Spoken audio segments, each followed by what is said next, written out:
اسلام میں تبلیغ جو ہے اس کی بہت زیادہ اہمیت ہے. تبلیغ کرنے والے لوگ جو ہیں اللہ کے ہاں ان کی عبادتوں کو، ان کے سفر کو بڑی ایک قبولیت حاصل ہے.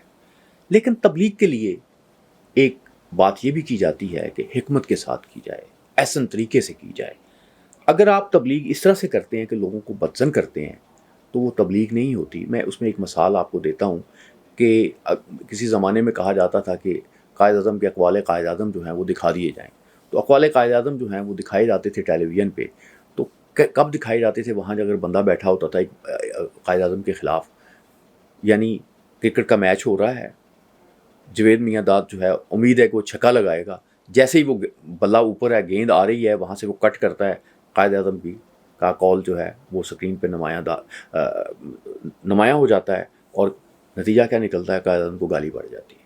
اگر تبلیغ آپ اس طرح سے کریں گے تو تبلیغ آپ کی مؤثر نہیں ہوگی.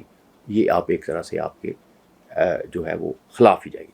دوسری بات میں یہ کہوں گا کہ تبلیغ جو ہے جب بھی آپ کریں، جب بھی اللہ کا ذکر کریں، جب بھی اس کے رسول صلی اللہ علیہ وسلم کا ذکر کریں، تو اس مجلس میں اللہ اور رسول جو ہیں ان کی شان جو ہے وہ بیان ہونی چاہیے. ایسا نہیں ہونا چاہیے کہ وہ آپ کی شان بیان کرنے کا یا آپ کی تکبر کا وجہ بن جائے. تو یہ بڑی ایک بات ہے. اس میں ایک تبلیغ کی ایک صورت جو مجھے بڑی متاثر ہوئی آج، جس کی وجہ سے میں آپ سے بات کر رہا ہوں، وہ خواجہ غلام فرید صاحب کی ہے. وہ ایک دفعہ تشریف فرما تھے عصر کی نماز کے بعد. ایک خاتون، کراڑی خاتون جو ہے، کافر خاتون جو ہے، وہ آئی اور اس نے کہا سائیں میں نے یہ پکوڑے بنائے ہیں، بڑے مزے ہیں، بڑے تتے ہیں، جیسے اردو میں گرم پکوڑوں کو کہا جاتا ہے، تو یہ آپ کھا لیں. سرکار نے دیکھا کہ خاتون کے چہرے پہ بڑی محبت ہے، بہت ایک عقیدت ہے، بہت ایک شوق ہے.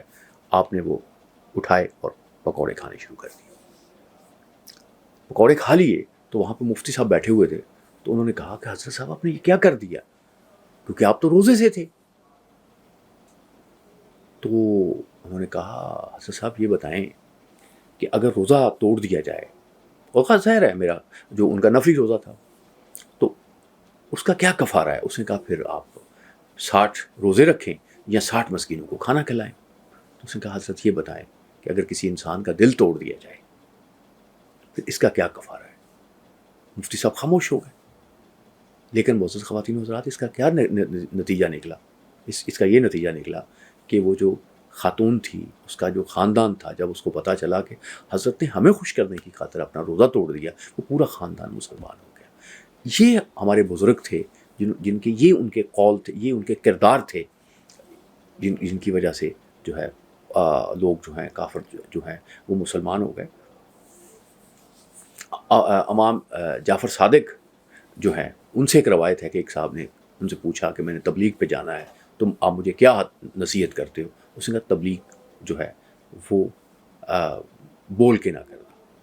در حقیقت ہمارے ہاں تبلیغ جو ہے فیل ہی اس لیے ہو گئی ہے، ناکام ہی اس لیے ہو گئی ہے کیونکہ یہ کردار تبدیل کرنے میں اگر ایمانداری سے آپ دیکھیں کہ کوئی خاص اس سے کردار تبدیل نہیں ہوتے. ایسا نہیں ہوتا کہ آپ تبلیغ کر کے آتے ہیں، آپ خود تبلیغ کر کے آتے ہیں تو واپس آ کے آپ ملاوٹ چھوڑ دیتے ہیں، بہنوں کو آپ جائیداد میں حصہ دے دیتے ہیں، رشوت لینا چھوڑ دیتے ہیں، یا آپ رشوت لینے والوں کے گھر کھانا چھوڑ دیتے ہیں. ایسا نہیں ہوتا. کردار جو ہے تبلیغ جو ہے وہ متاثر نہیں کر رہی.